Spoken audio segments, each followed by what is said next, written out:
আজকে তোমাদের সঙ্গে শেয়ার করব একটা সহজ পদ্ধতিতে বাসন্তী পোলাও বানানো। একদম বাড়িতে সহজ পদ্ধতিতে তোমরা এভাবে বাসন্তী পোলাও বানাতে পারো। তো একটা বড় জায়গায় প্রথমে জল গরম করতে দিয়েছি, তাতে দিয়েছি নুন, আর দিয়েছি তেল, আর দিয়েছি পরিমাণ মতো হলুদ। তো হলুদটা একটু বেশি পরিমাণেই দিতে হবে, কারণ কালারটা আসবে পোলাওয়ের, তার জন্য একটু বেশি পরিমাণেই দিতে হবে। তো দেওয়ার পরে আমরা চালগুলো, গোবিন্দভোগ চালগুলো দিয়ে দেবো এবং কিছুক্ষণ ফুটে ওঠার পরে আমরা চেক করব কতটা ফুটছে। যাতে একটু শক্ত শক্ত থাকে সেই দেখে নামিয়ে নেব। তারপরে ফ্যানটাকে ঝরিয়ে নেব। ঝরিয়ে নেওয়ার পরে চিনি, নুন পরিমাণ মতো দিয়ে দেবো। তো পোলাও তো একটু মিষ্টি খেতে হয়, তাই একটু বেশি পরিমাণেই চিনি দেবো। তো তোমাদের স্বাদ অনুসারে তোমরা দিও।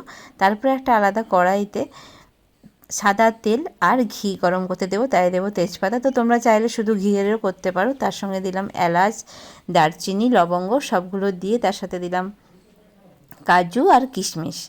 সবগুলো একটু ভাজা ভাজা হয়ে এলে ওই যে নুন আর চিনি মাখানো ভাতটা রেখেছি, পোলাওটা রেখেছি, তো ওর সাথে ভালোভাবে মিক্সড করে নেব। ভালোভাবে মিক্সড করে নিলেই তোমাদের কিন্তু পোলাও কিন্তু রেডি। তো মিক্সড করে একটুক্ষণ রেখে দেবে, তাহলেই পুরোটা ভালোভাবে ছড়িয়ে যাবে। এই যে দেখো, আমার এখানে কাজু আর কিশমিশ কিন্তু ভাজা হয়ে গেছে। তো এবারে আমি পোলাওটার সাথে মিক্সড করে নেব।